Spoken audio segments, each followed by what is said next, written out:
नमस्कार, मैं लखनऊ इंदिरा। आज के इस तनाव प्रबंधन शिविर में आप सभी का हार्दिक अभिनंदन करती हूँ। तो ये स्ट्रेस, ये तनाव, ये क्या है, ये क्यों है? आज हमारे परिवार जो है एकल परिवार है, ऑर्गेनाइजेशन है। पहले संयुक्त परिवार होते थे, एक ने डांटा, एक ने प्यार किया, एक ने खेला, एक ने कूदा, और उसके बाद वो स्ट्रेस नाम की चीज़ कहीं होती नहीं थी। लेकिन आज ये चीज़ें बहुत हद तक देखने को मिल रही हैं। नौकरी की परेशानियां हैं, बाहर जा रहे हैं, लोगों से मिल रहे हैं कि कोई किसी का कैसा नज़रिया है, किसी का कैसा नज़रिया है, मुलाकात अच्छे से नहीं हो रही है, अच्छा नहीं हो पा रही है। बच्चे दूर चले गए, कोई बच्चा दिल्ली में है, कोई बच्चा बम्बई में है, कोई बच्चा तो अमेरिका में है। कोरोना टाइम ऐसा हो गया कि लोग आ नहीं पाए, मिल नहीं पाए, इतने सारे कारण तनाव के हमारे जीवन में आ गए और आए दिन होते रहते हैं। जैसे जैसे समय बीत रहा है, ये परेशानियां बढ़ती जा रही हैं। तो आज का शिविर इसी उद्देश्य से रखा गया है कि कुछ इन बिंदुओं पे प्रकाश डाला जाए। तो इस शिविर की शुरुआत हम करेंगे प्रार्थना से।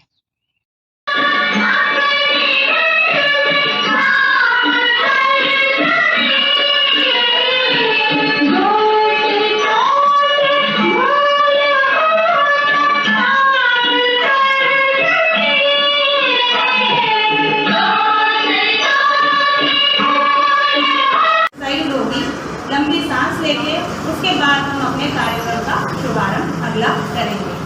तो जहाँ भी आप बैठे हैं अपनी सीट में आराम से बैठ जाइए, रिलैक्स होकर बैठ जाइए, और जैसे मैं मेरे साथ साथ एक लंबी गहरी सांस लीजिए। एक लंबी गहरी सांस लीजिए। सांस को अंदर जाता हुआ महसूस कीजिए। सांस अंदर जा रही है, नीचे तक जा रही है। अब आप अपनी सांस को छोड़िए, लंबी सांस छोड़िए। एक लंबी गहरी सांस लीजिए। अब लंबी सांस छोड़िए।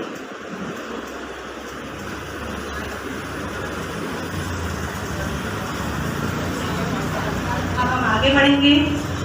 मैं जानना चाहूंगी कि आप लोग कुछ अपेक्षाएं लेके आए होंगे। आप लोग आए हैं अपना समय निकाल के, लेकिन कुछ तो आपकी अपेक्षाएं होंगी। आपने कुछ तो उम्मीद की होगी कि यहाँ पर ये क्या बताने वाली है, क्या करने वाली है। तो कोई अगर मुझे बताना चाहे तो मुझे बहुत खुशी होगी कि आप क्या अपेक्षा लेके आए हैं।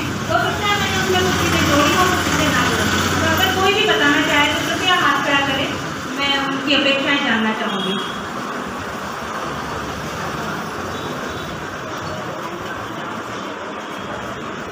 चलिए, सब बहुत खुश हैं।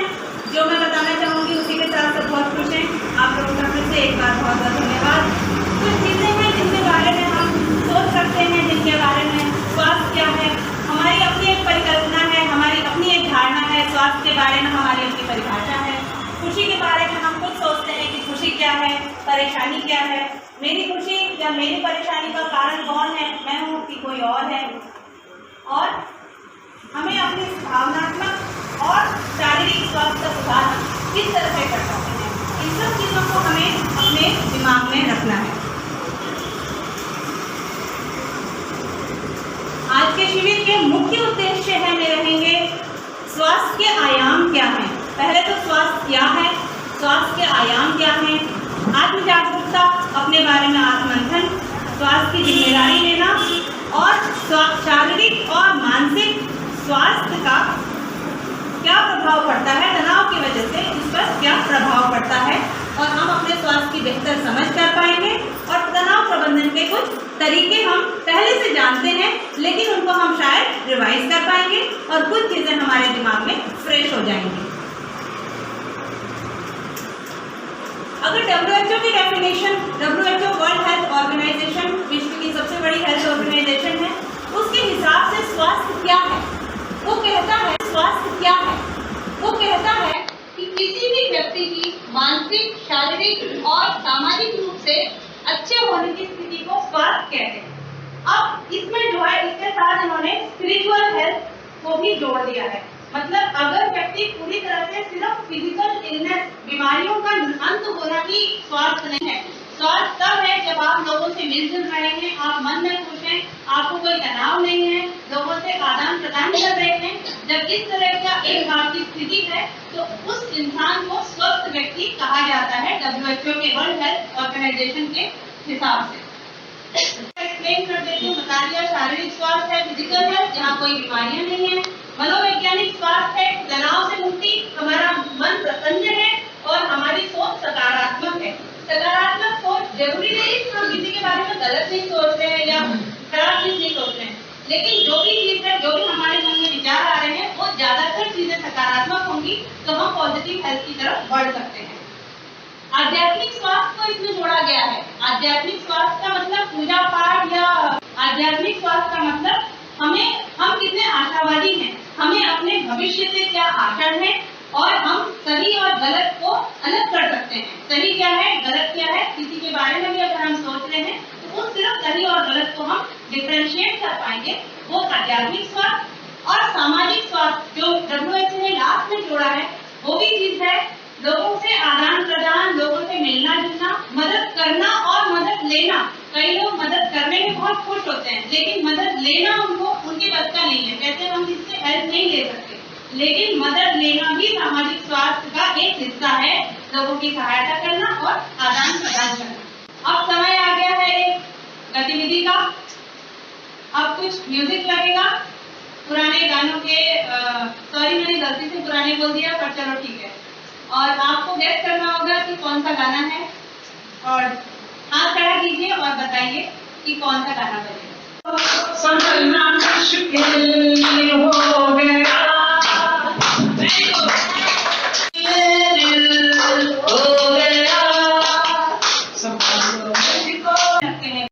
चलिए अब आगे बढ़ते हैं। दलाई लामा जी कहते हैं, जब कोई विचार अनन्य रूप से मस्तिष्क पर अधिकार कर लेता है, तब वह वास्तविक मानसिक या भौतिक अवस्था में परिवर्तित हो जाता है। इसका मतलब क्या है? कोई विचार हमारे मन के अंदर घर कर जाता है तो हमारी शरीर की स्थिति भी उसी के अनुरूप हो जाती है। हमारे विचारों से ही हमारी भावना बनती है और हमारी भावना से हमारा व्यवहार होता है। जैसा हम सोचेंगे, कहते हैं कि इसलिए कहते हैं कि अपने विचारों पर नियंत्रण। ये नहीं है कोई अगर बात नहीं कर रहा है या चुपचाप बैठा है तो उसके अंदर विचार नहीं है, विचार जो चल रहे हैं। तो बहुत जरूरी है कि हम अपने विचारों का आकलन करें, विचारों के बारे में समझें कि मैं सोच क्या रहा हूँ। उससे हमारी भावनाएं बनती हैं और हम अपने के सामने कैसा व्यवहार कर रहे हैं वो होता है। तो इसको मैं और थोड़ा अच्छी तरह से एक्सप्लेन करना चाहूंगी। हमारी मानसिकता पे ज्यादातर चीजें निर्भर करती हैं। मानसिकता क्या है? मानसिकता है जो हमने एक मन में विचार बना के रखते हैं। ये दो किस्म की होती है, एक है निश्चित मानसिकता और एक विकास मानसिकता। निश्चित मानसिकता जिसको इंग्लिश में फिक्स्ड माइंडसेट बोलते हैं और दूसरा है ग्रोथ माइंडसेट। फिक्स्ड माइंडसेट अगर है तो मैंने मान लिया मुझसे ये काम नहीं होगा, मुझे कैंप करना था, मुझसे कैंप नहीं होगा। अगर ये मैंने मान लिया तो मैं आगे जो है हाथ पांव मारना बंद कर दूंगी कि ये काम तो मुझसे हो ही नहीं सकता, तो मैं किस तरह से करूंगी। कुछ एक चीज में जाना है, मार्केट जाना है, सामान खरीदना है, मेरे बस की है नहीं, तो मेरे बस की है नहीं पहले बोल दिया तो वो मुझसे नहीं हो पाएगा। अगर मैंने अपने माइंडसेट को थोड़ा सा ओपन रखा है, विकास की तरफ अग्रसर रखा है कि चलो मैं कोशिश तो करके देखती हूँ, क्या पता कोई रास्ता मिल जाए, मैं बाहर निकलती हूँ, क्या पता मुझे कोई मिल जाए, मुझे फलाने मुझे बोला था वो मदद करेगा, नहीं कर रहा है, मैं निकलती हूँ। और अगर मैं बाहर निकलती हूँ तो मुझे 10 लोग मदद के लिए दिख जाते हैं, कहीं न कहीं कोई मिल जाता है और वो मेरी मदद कर देता है और मेरा काम हो सकता है, क्योंकि मैंने अपने माइंड को ओपन रखा था। ओपन रखने की वजह से मैं घर में बैठ ही नहीं रही और घर में बैठे बैठे मैं अटकी नहीं, तो मेरा काम हो गया। तो अगर हम हर समय अपनी मानसिकता को विकास की तरफ रखेंगे तो थोड़ा सा हमारी मेंटल हेल्थ और उससे रिलेटेड फिजिकल हेल्थ में बहुत ही ज्यादा प्रभाव पड़ेगा। ये हर क्षेत्र में होता है। बुजुर्गों में खास तरह के तनाव के कारण मुख्य कारण क्या है? मुख्य कारण जो मैंने शुरू में भी एक बार बताए थे, लोनलीनेस है, अकेलापन की समस्या भी होती है। बच्चे बाहर चले गए या एक साथी चला गया, अकेले रह गए, या फिर जो कई लोगों को थोड़ी इकोनॉमिक इनसिक्योरिटी, पैसों की थोड़ी सी दिक्कत हो सकती है। स्वास्थ्य 60-50 के बाद कई तरह की स्वास्थ्य संबंधी बीमारियां होती हैं, तो उसकी वजह से तनाव रहता है कि ये बीमारी मुझे क्यों हो गई, इसका सोल्यूशन कैसे होगा। तो ये सारी कुछ चीजें हैं जो इन पे होती हैं। तनाव असल में है क्या और तनाव होता क्यों है? जब किसी भी तरह के इंटरनल या एक्सटर्नल यानी हमारे शरीर के अंदर की समस्याएं या शरीर के बाहर की समस्याओं की वजह से अगर कोई दिक्कत होती है तो हमारे शरीर में कुछ हार्मोन्स होते हैं, कॉर्टिसोल, एड्रेनालिन हार्मोन्स होते हैं जो रिलीज हो जाते हैं। अब जब ये हार्मोन्स बहुत ज्यादा रिलीज हो जाते हैं उसके वजह से शरीर में बहुत सारी प्रक्रिया होती हैं, वो तनाव से लड़ने में काम आती हैं। तो अगर वो तनाव टेम्पररी है, आज मुझे काम करना है और मुझे किस तरह से काम करना है, अगर मैंने थोड़ा सा तनाव लिया तो मैं दौड़ भाग के काम करूंगी और मेरा काम हो जाएगा और वो निपट जाएगा। लेकिन अगर वो मेरा तनाव कैरी फॉरवर्ड हो गया, आज के तनाव के बाद दूसरा तनाव आ गया, तीसरा तनाव आ गया, उस कॉर्टिसोल लेवल को नीचे आने का टाइम ही नहीं मिल पाया, तो मेरे शरीर में जो प्रक्रिया हुई थी, उच्च रक्तचाप हो जाता है, बहुत सारी परेशानियां वो मैं बताऊंगी, वो कैरी फॉरवर्ड होंगी और फिजिकल प्रॉब्लम्स मुझे दिखाई देने लगेंगी, वो मेरे शरीर में उसके कई सारे लक्षण हो जाएंगे। तो इसलिए उस तनाव को उतना ही लेना है जितना जरूरी है। तो हमारे शरीर में ये तनाव कैसे होता है और क्या क्या हानि करता है, मैं हर एक हिस्से का आपको बताऊंगी।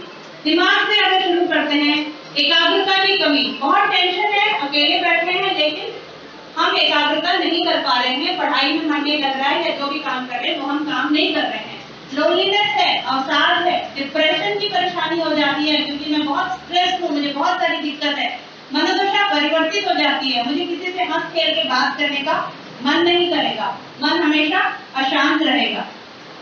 हृदय की बात करें, जैसे मैंने बताया कॉर्टिसोल और एड्रेनालिन जब ये सारे लेवल्स बढ़ते हैं और इन सब चीजों के बढ़ने की वजह से उच्च रक्तचाप होता है, जो खून की नलियां हैं वो बड़ी हो जाती हैं और हार्ट रेट बढ़ जाती है, दिल की धड़कन बढ़ने की वजह से ब्लड प्रेशर बढ़ जाता है। अब ये ब्लड प्रेशर बढ़ता है, दिल का दौरा होने की संभावना है, स्ट्रोक होने की संभावना है। इसलिए तनाव अगर थोड़े समय तक लिया जाएगा तो ये चीजें जो है एक बार होंगी फिर कंट्रोल हो जाएंगी, लेकिन कैरी फॉरवर्ड होने से ये बीमारी का रूप ले लेंगी और बहुत ही ज्यादा भयानक रूप हो जाता है। रेस्पिरेटरी सिस्टम, इसमें भी तनाव का, इसमें जो हमारा सिस्टम है इसमें अलग अलग तंत्र हैं। एल्वियोलाइटिस जाता है, जब हम लंबी सांस लेते हैं, तनाव में हमारी सांसें गहरी नहीं हो पाती, हम गहरी सांस लेने में परेशानी, छोटी छोटी सांसें होती हैं, अगर छोटी सांस लेंगे तो वो हमारे एल्वियोलाई तक नहीं पहुंच पाएगी। एल्वियोलाई एकदम लंग्स के एकदम अंदर होता है, वहां से जो है खून, ऑक्सीजन और खून का एक्सचेंज होता है, ऑक्सीजन का एक्सचेंज होता है, तो वहां तक अगर पहुंच ही नहीं पाएगा तो वहां नेक्रोसिस होगा और सांस लेने में परेशानी होगी। जिसको ऑलरेडी लंग्स की प्रॉब्लम है वो एग्रीवेट हो जाएगी और जिसको नहीं है वो ज्यादा देर तक परेशान रहेगा, तो उसको सांस की दिक्कत होने में हो सकता है। आपने महसूस किया होगा जब हम बहुत टेंशन में होते हैं तो हम घबराते हैं, धड़कन बढ़ती है, सांस लेने में हमें तकलीफ होती है, तो ये होता है रेस्पिरेटरी सिस्टम का प्रभाव। तो अच्छा, किसी भी स्किन स्पेशलिस्ट के पास जाओ, सबसे पहले यही पूछेगा आपको कोई स्ट्रेस है क्या। तो स्ट्रेस का स्किन में भी, क्योंकि ऑक्सीजन एक्सचेंज नहीं हो रहा है, ब्लड प्यूरिफिकेशन ठीक से नहीं हो रहा है, ये हार्मोन अपना ज्यादा काम कर रहे हैं, तो बालों का झड़ना, त्वचा में मुहासे होना और किसी भी तरह की अगर चोट लगी है या टिश्यू में किसी तरह की परेशानी हुई है तो उसका उपचार नहीं हो पाता, उसकी रिपेयरिंग में जो है दिक्कत होती है, तो त्वचा के लिए भी हमारा स्ट्रेस नुकसान। इम्यूनिटी, कोरोना में तो इम्यूनिटी 2 साल का बच्चा भी बोलना सीख गया, इम्यूनिटी क्या चीज होती है। तो इम्यूनिटी में भी बहुत ज्यादा स्ट्रेस का, अगर हमारा स्ट्रेस हार्मोन नहीं ज्यादा रिलीज होंगे, हमारी बॉडी की नॉर्मल फिजियोलॉजी चलती रहेगी, तो हमारा इम्यून सिस्टम जो है बाहर की बीमारियों से लड़ने में काम करता है, वो बहुत अच्छे से काम करेगा। लेकिन तनाव की वजह से हमारे सारी जो है ब्लड वेसल्स डायलेट हो जाएंगी, हार्ट रेट बढ़ेगा, ये सारी परेशानी होने की वजह से हमारा इम्यून सिस्टम भी काम करने में परेशानी होता है, कोई भी बीमारी से ठीक होने में परेशानी हो। अब आते हैं डाइजेस्टिव सिस्टम, सबसे इम्पोर्टेंट, सब कुछ खाने से रिलेटेड है। बहुत लोगों ने महसूस किया होगा, कोई बहुत बड़ा काम है, बहुत चीज है, तो हमें भूख नहीं लगती है। क्यों भूख नहीं लगती है भैया? काम का खाने से क्या रिलेशन है? खाने का तो डाइजेस्टिव सिस्टम है ना, हमें खाना खाना चाहिए, खाना पेट का है, काम तो अलग चल रहा है। लेकिन तनाव की वजह से या तो भूख नहीं लगेगी, किसी को बहुत ज्यादा भूख लगेगी, तो मेटाबॉलिज्म में प्रॉब्लम हो जाता है। मेटाबॉलिज्म मतलब जो हम खाना खाते हैं उसको पचाने में दिक्कत हो जाती है बहुत ज्यादा स्ट्रेस की वजह से अंदर नलियां सूज जाती हैं, आंतों में सूजन हो जाती है, कब्ज की परेशानी हो जाती है, किसी को कब्ज हो जाता है, किसी को लूज मोशन हो जाते हैं। बहुत सारे लोगों ने सुना होगा एग्जाम टाइम है, बच्चे को लूज मोशन लगे हुए हैं। एग्जाम का लूज मोशन से क्या कनेक्शन है? कोई कनेक्शन नहीं है, लेकिन उसको स्ट्रेस हो रहा है, स्ट्रेस की वजह से दर्द, बेचैनी, ये सारी चीजें डाइजेस्टिव सिस्टम में भी होती हैं। मस्कुलोस्केलेटल सिस्टम, कभी किसी ने सोचा है कि ये मसल्स और हड्डियों की बीमारी भी स्ट्रेस दे सकता है? बिल्कुल दे सकता है। जब हम स्ट्रेस में होते हैं, हम स्टिफ कर लेते हैं अपनी बॉडी को, हम फ्री नहीं रहते, हम रिलैक्स नहीं रहते। अगर हम रिलैक्स नहीं रहेंगे, हम अपनी हड्डी को स्टिफ कर लेंगे। कई बार आपने महसूस किया होगा जॉ में या इन मसल्स में जकड़न होती है, हम किसी से अच्छे से बात नहीं करना चाहते, हम टाइट रहते हैं, हाथ पैरों को टाइट कर देते हैं, तो वो टाइटनेस इतनी बढ़ जाती है कि वो धीरे धीरे करके बीमारी का रूप ले लेती है। उसकी वजह से जो है मस्कुलर सिस्टम, मस्कुलर हड्डियों में भी सूजन, जकड़न, दर्द, मांसपेशियों में हर समय दर्द रहना। तो हम जितना रिलैक्स रखेंगे उतना हमारी चीजें सही रहेंगी। लक्षण तो अब तक सब पता ही है, आसानी से गुस्सा आ जाना, बहुत जल्दी उत्तेजित हो जाना है, अपनी भावनाओं में नियंत्रण खो देते हैं हम, परेशानी होती है, या फिर जिसको ज्यादा स्ट्रेस होता है वो दूसरे पे कंट्रोल करना चाहता है, वो चाहेगा जैसा मैं बोलूं वैसा ही अगले को करना है, मेरी इच्छा से सारा काम होना चाहिए, दूसरा अपने तरीके से कर ही नहीं सकता है। आराम भी नहीं कर पाते हैं, सोते हैं नींद नहीं आती है, हमें तरीके से सोना ही नहीं आता है, लेट रहे, कभी करवट बदल रहे हैं, इधर उधर रहे हैं, अकेलापन है और लोनलीनेस। भीड़ से बचते हैं, मैं नहीं जाऊंगा वहाँ पे क्राउड में, मुझे नहीं जाना, वहाँ पे बहुत सारे लोग होते हैं, वो लोग मुझे पसंद नहीं आते हैं, उन लोगों से मुझे बात नहीं करनी होती है। तो भीड़ से बचना और अकेलापन। अब हम एक बहुत इंपॉर्टेंट गतिविधि करेंगे, जो मैं कब से रिलैक्सेशन बोल रही हूँ, तो मैंने एक माइंडफुलनेस की एक्टिविटी इसमें रखी हुई है। माइंडफुलनेस या सचेतन अवस्था, ये क्या होती है? कोई भी काम जब हम बहुत ही मन लगा के बहुत ही तरीके से करते हैं, हम उसको भी माइंडफुलनेस कह सकते हैं। मतलब उस काम में हमारा पूरा ध्यान केंद्रित हो जाना। तो अभी मैं सांसों के माइंडफुलनेस की एक एक्टिविटी करूंगी और मैं आप सबसे उम्मीद करती हूँ कि सब अपना पूरा इसमें योगदान देंगे। हम डीप ब्रीदिंग एक्सरसाइज के साथ अपने पूरे बॉडी पार्ट्स को महसूस करेंगे और सारे के सारे मेरे साथ में ये काम करेंगे। तो जहां भी आप लोग बैठे हैं, बिल्कुल रिलैक्स होकर बैठ जाएं, अपने पैरों को जमीन में लगा लें, दोनों पैरों को अलग अलग करके जमीन में लगा लें, आंखें बंद कर लें, एक लंबी गहरी सांस ले लें, अपनी सांस को महसूस करें। अब इस सांस को छोड़ें, फिर से एक लंबी सांस लें, अपने पैर की उंगलियों को महसूस करने की कोशिश करें। आपका ध्यान आपके पैर की उंगलियों में होना चाहिए, उनको आप हिलाएं, उनके बारे में सोचें कि मेरी उंगलियां हिल रही हैं।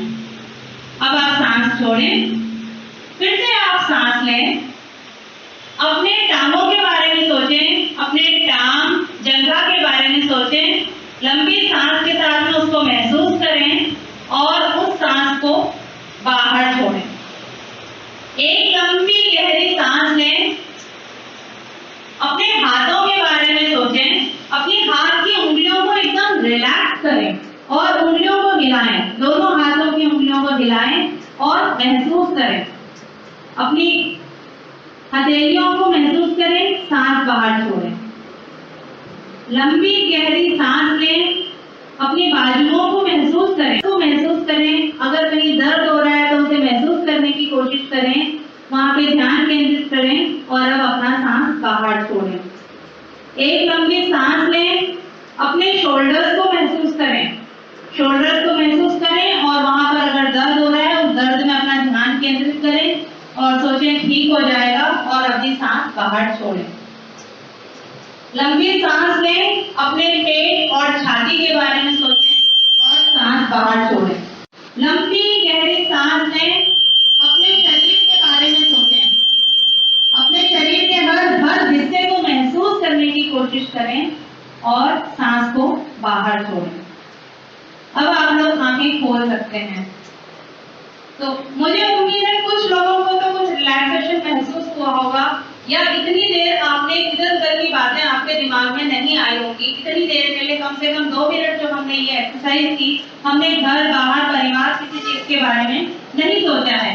तो जब हम ये माइंडफुलनेस एक्सरसाइज करते हैं, शरीर के अगर किसी भी हिस्से में दर्द हो रहा है, कहीं भी हमें जकड़न महसूस करनी है, उस पर्टिकुलर जगह को शांत रखने की और रिलैक्स रखने की कोशिश करेंगे। उससे हमारा धीरे धीरे उस जगह का दर्द भी जाएगा और हमें बहुत ज्यादा रिलैक्सेशन भी महसूस होगा। या कोई स्ट्रेस है किसी भी तरह का, उस समय भी हमें ये करना चाहिए। ये एक्सरसाइज करते हुए हमें ये भी ध्यान रखना है कि हमें अपने दिमाग पे बहुत ज्यादा जोर नहीं डालना है। अगर कोई बाहर से विचार आ रहे हैं तो उसे आने दो। आप जबरदस्ती उस विचार को दूर करने की कोई कोशिश करने की जरूरत नहीं है। कोई जजमेंटल एटीट्यूड अपनाना नहीं है, आपको जजमेंटल होने की जरूरत नहीं है। आता है आने दो, आप किसी के बारे में सोचो, लेकिन कोशिश करनी है कि वो ना आए और आप अपने बारे में ध्यान केंद्रित करें। धैर्य रखें, एक्सरसाइज के साथ, प्रैक्टिस के साथ ये सारी चीजें धीरे धीरे बेटर हो जाएंगी। और जब आप 5 बार, 10 बार, 15 बार ये कर लेंगे तो एक समय ऐसा आएगा कि जब आप सिर्फ अपने शरीर के बारे में 5 मिनट के लिए सोच रहे होंगे और अपने अलग अलग शरीर के हिस्सों के बारे में। अपने विचारों से आप परेशान ना हो। विचार में और मुझ में बहुत फर्क है। मेरा विचार सिर्फ मेरा विचार है, वो मैं नहीं हूँ। तो मुझे अपने विचार को अपने से अलग रखना है। ये विचार अभी आया, कुछ समय के बाद ये जा सकता है, मुझे इस विचार को पालना नहीं है। उसे असेस करना है और सोचना है कि ये मेरा विचार सही है कि गलत है। कोशिश करनी है कि मैं उसे अंडरस्टैंड कर सकूं और उसके बाद ये आ जाएगा और कल चला जाएगा। बुजुर्गों में क्यों तनाव प्रबंधन की ज्यादा जरूरत होती है? वैसे मैंने पहले भी बताया था, 60 50 60 आजकल तो 30 साल के बच्चों को भी हार्ट अटैक हो जाता है। बच्चे ही होते हैं 30 साल की उम्र में हार्ट अटैक हो गया, 28 साल की उम्र में हार्ट अटैक हो गया। तो बुजुर्गों में ये सारी समस्याएं वैसे ही होती हैं। हार्ट की प्रॉब्लम्स होना, रेस्पिरेटरी प्रॉब्लम्स होना, अस्थमा, डायबिटीज, हाइपरटेंशन, बहुत सारी लाइफस्टाइल डिजीजेस जो हैं इनमें आमतौर पर। तो अगर ऐसे टाइम पे हम अपने तनाव का ध्यान नहीं रखेंगे, कंट्रोल नहीं करेंगे, तो ये चीजें हमारी ज्यादा बढ़ सकती हैं और ज्यादा प्रॉब्लम, इससे ज्यादा संवेदनशील होने की जरूरत है। तनाव प्रबंधन के तरीके क्या हैं? शारीरिक गतिविधि, कुछ ना कुछ एक्सरसाइज करनी है, कुछ ना कुछ काम करना है। जितना अपने शरीर से बन पड़ता है उतना काम करने की कोशिश करनी है। विश्राम का अभ्यास करना है। विश्राम बहुत ही इंपॉर्टेंट चीज है। हम ये सोचते हैं हम सो गए, हमें नींद आ गई, हम विश्राम करें, नहीं, बिल्कुल रिलैक्स होकर सोना है। मन में किसी तरह का कोई मैल लेकर नहीं सोना है। जब सोना है, आराम करना है, तो बिल्कुल रिलैक्स होकर आराम करना है। संगीत और कला के में अगर इंटरेस्ट है तो उस चीज को बढ़ावा देना है। संगीत सुने, म्यूजिक सुने, ये बहुत अच्छा सेल्फ हीलिंग चीज है। और यहाँ पे जितने भी महानुभाव उपस्थित हैं, ज्यादातर लोगों की हॉबीज मेरे पास में आई है, गार्डनिंग है। और जितने लोगों को मैं जानती हूँ उनके घर भी फूलों से खिले हुए हैं। तो गार्डनिंग बहुत अच्छी चीज है। प्रकृति को समय दें, प्रकृति के साथ घूमें और उनके साथ आपको, लेकिन गार्डनिंग करते समय, अपने फूलों को देखते समय आप सिर्फ अपने फूल के बारे में सोचें। उस समय ये ना सोचें कि मेरा बेटा ये बोल रहा था, मेरी बेटी ये बोल रही थी, मेरी बहू ऐसा बोल रही थी। उस समय सिर्फ फूल के बारे में सोचना, ये फूल कितना सुंदर है, इस फूल में कितनी सुंदरता है, ये इतना नया फूल है और ये कैसा होगा। तो उतनी देर के लिए हमारा दिमाग रिलैक्स हो जाएगा। अपने कष्टों से हम उस समय के लिए, लेकिन अगर उस समय भी हम रिलैक्स नहीं है तो हमारे तनाव दूर नहीं हो पाएंगे। तनाव प्रबंधन के तरीके में एक पहेलियां आती है। चलो हम पहेलियां से शुरू कर देते हैं। कुछ पहेलियां हैं, उसके बाद इसके फायदे बताऊंगी।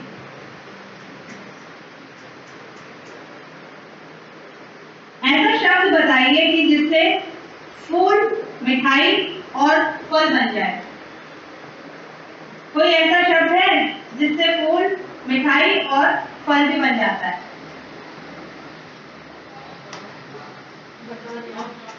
Gulab jamun, very good. फूल भी है, फल भी है, मिठाई भी है, वेरी गुड।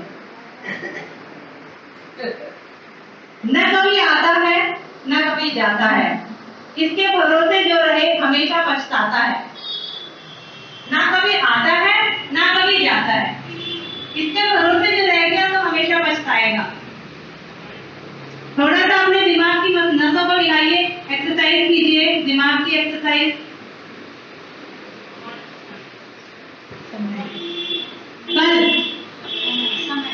समय कल कल कल कभी नहीं आएगा, कल कभी नहीं जाएगा। तो वो कौन सी चीजें धूप में सूख नहीं सकती? धूप में सूख नहीं सकती। हवा।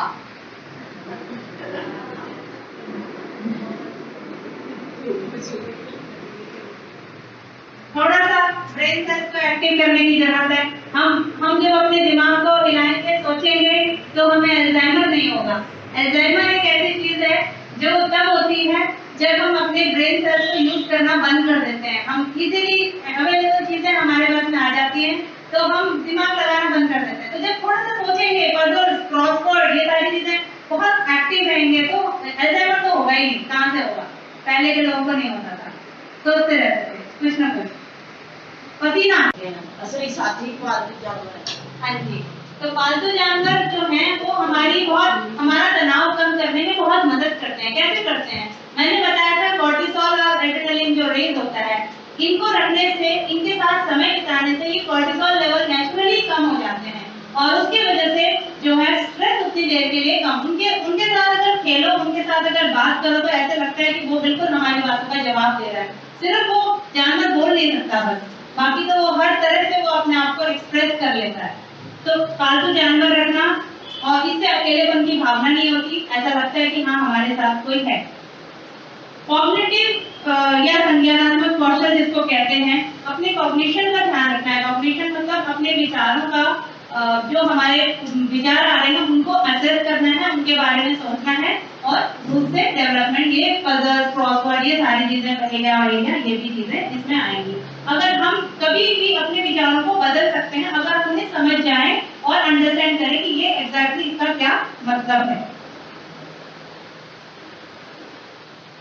मनोवैज्ञानिक स्वास्थ्य बनाए रखने के लिए, हमें भावनात्मक स्थिरता बनाए रखने के लिए परिवार, दोस्त, लोग, समाज, इनके साथ रहना है, अपने शरीर को सक्रिय रखना है, बिजी रखना है, मदद करनी है दूसरों की और मदद देनी है, और सोशल एक्टिविटीज में अपने आप को इन्वॉल्व करना है, जो बहुत जरूरी है।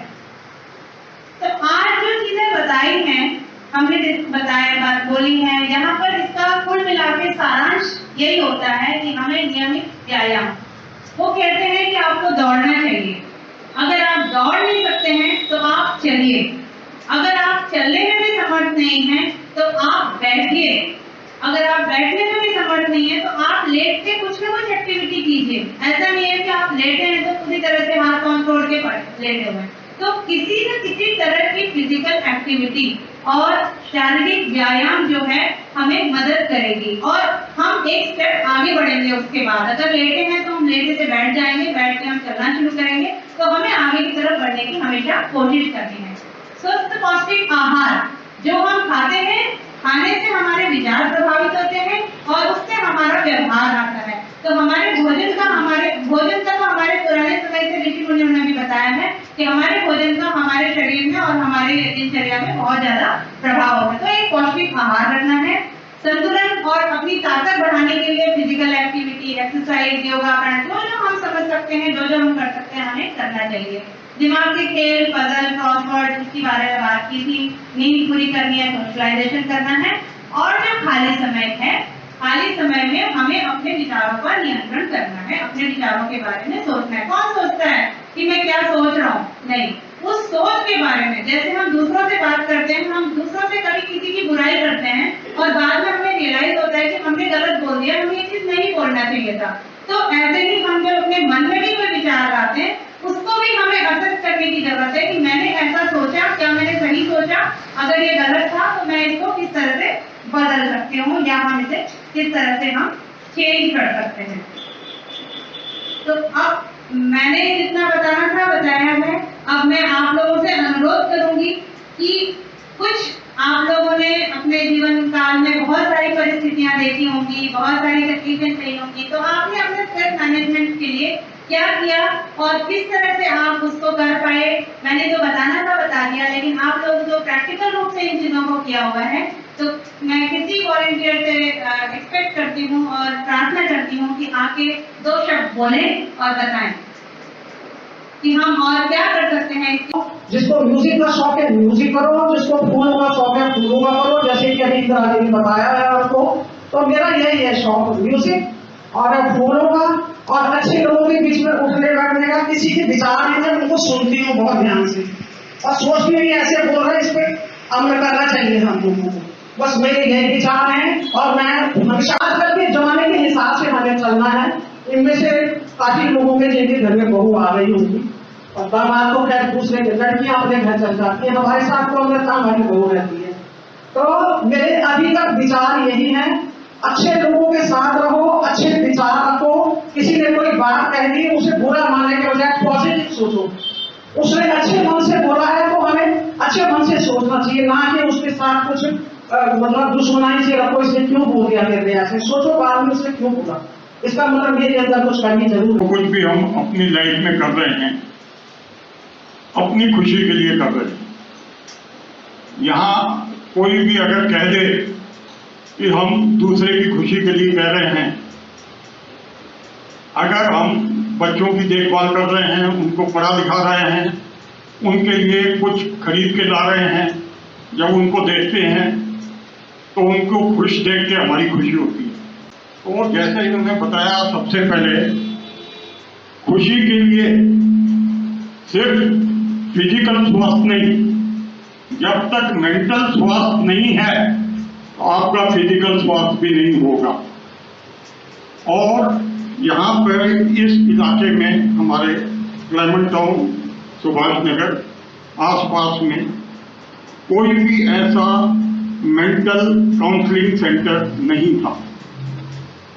और Mrs Indira Kandpal fully qualified हैं, 23 साल मिलिट्री नर्सिंग सर्विस में योगदान दे चुकी हैं और अभी इनकी बेटियां 12वीं क्लास में हैं, इसलिए इन्होंने स्वेच्छा से अपना वॉलंटरी रिटायरमेंट लिया। पर क्रिएटिव होने की वजह से इन्होंने साथ में साइकोलॉजिकल काउंसलिंग कोर्सेस भी किए हुए हैं और सबसे ज्यादा योगदान मैं बाहर से बुलाना चाहूंगा इनके पतिदेव को, राजेंद्र सिंह कंडपाल जी को। जैसे मिसेज उषा कोटनाला ने बताया कि इनके डेवलपमेंट में उनका योगदान, आइए, वो कुछ ये अचीव कर सके उसमें राजेंद्र जी का पूरा योगदान।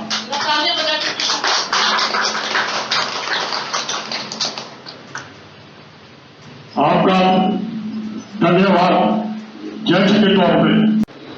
आप सब लोगों को मेरी तरफ से नमस्कार। वैसे तो मैडम ने काफी प्रैक्टिकल पॉइंट बता दिए और जीवन में ये उतारोगे तो खुश रहेगा। सबसे पहली बात, अगर आप रात को लेट आते हो और आपका रूटीन रोज एक जैसा होना चाहिए। अगर आप रात को 11 बजे आए तो सुबह आपको 5 बजे ही उठना है। ये नहीं कि आप 6-7 बजे तक, उसके बाद आपको अपने जो भी काम करके हमेशा नियम से वॉक के लिए जाना चाहिए सुबह और शाम। आप अपने को कभी बूढ़ा महसूस मत करो, हमेशा जवान समझो। तभी रह सकते आप जब आपकी रूटीन सही हो। एक तो ये पॉइंट है। दूसरा पॉइंट ये है, आप बाजार जाते हो, एक लिस्ट बना के जाओ। ये नहीं कि आप एक काम आपने किया कि अरे मुझे तो ये भी करना, फिर दोबारा गए।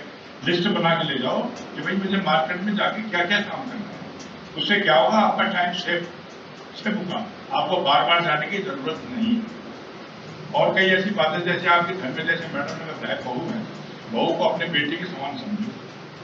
जनरली सास बहू की नहीं बनती, लेकिन नहीं, ऐसा नहीं होना चाहिए। वो भी आपकी बेटी है और जितनी आपकी सेवा बहू करती बेटी नहीं कर सकती। इसलिए मैं समझता हूँ ये सब जो जीवन की दिनचर्या है, इसको मेंटेन करते हुए चलना चाहिए। अपने बच्चों को अपने साथ शेयर कीजिए। ये नहीं कि आपने जोर से बोल दिया, आप आराम से समझाओ उसको। अगर कोई गलती करता है उसको डांटो मत, उसको बोलना नहीं कुछ भी, उसको आराम से समझाओ, बेटा ये काम गलत है। ये नहीं हो कि आप जब निकल यहाँ से घर से भाग जाए, ऐसा कुछ नहीं है। तो ये कुछ प्रैक्टिकल पॉइंट इंसान को अपने जीवन में लाने चाहिए ताकि उसकी लाइफ अच्छी बने, कुछ रहे। आप सबको धन्यवाद, नमस्कार। जो भी व्हाइट राइस खाएगा वो तो सुखी है, राइट। और जो ब्यूटीफुल म्यूजिक सुनेगा उसका लाइफ भी ब्यूटीफुल। सो ये दो का जरा ध्यान देना। बाकी everybody is very intelligent, all are learned, well experienced. I respect them, I salute them, and on top of it, the last, I am very proud of her. ये कितना अच्छा लेडी बन गया है सोसाइटी को। I love you, I love you so much. अफसाना लिख रही हूँ, अफसाना लिख रही हूँ, दिल बेकरार का, आंखों में रंगे भर के तेरे इंतजार का। अफसाना लिख रही हूँ, दिल बेकरार का, आंखों में रंगे भर के तेरे इंतजार का। अफसाना लिख रही हूँ, जब तू नहीं तो कुछ भी नहीं है बहार में, नहीं है बहार में। जब तू नहीं तो कुछ भी नहीं है बहार में, नहीं है बहार में। जी चाहता है वो भी, जी चाहता है वो भी, ना देखो। आपका बहुत बहुत धन्यवाद। और बस अब अंत में इतना ही है। जिस तरह से हम व्रत करते हैं, हफ्ते में एक दिन व्रत करते हैं या फिर इसकी महत्वता को समझते हैं, वैसे ही हफ्ते में एक दिन ऐसा जरूर निकालेंगे जिस दिन हम विचारों का व्रत करेंगे। हम अपने विचारों का आंकलन करेंगे, अपने विचारों के बारे में सोचेंगे, हम क्या सोचते हैं, कौन कौन से विचार हमारे दिमाग में आ रहे हैं, उनको हम नोट डाउन करेंगे, उनको समझने की कोशिश करेंगे, लिस्ट बनाएंगे और फिर हम सोचेंगे इसमें से कौन सा सही। गुजारिश है ऑन बिहाफ ऑफ भारत कि जैसे प्रॉब्लम सबकी है, आपने आस पड़ोस कहीं भी किसी को प्रॉब्लम में देखते हो, मेंटल बॉडी में देखते हो, तो उनको गाइड करें इनकी तरफ, जिससे फायदा हो, कोई अपने को नकारे नहीं और हर एक खुश रहे। आपने अपना कीमती समय दिया, आप यहाँ आए, उसके लिए मैं आपकी बहुत बहुत आभारी हूँ। धन्यवाद। जय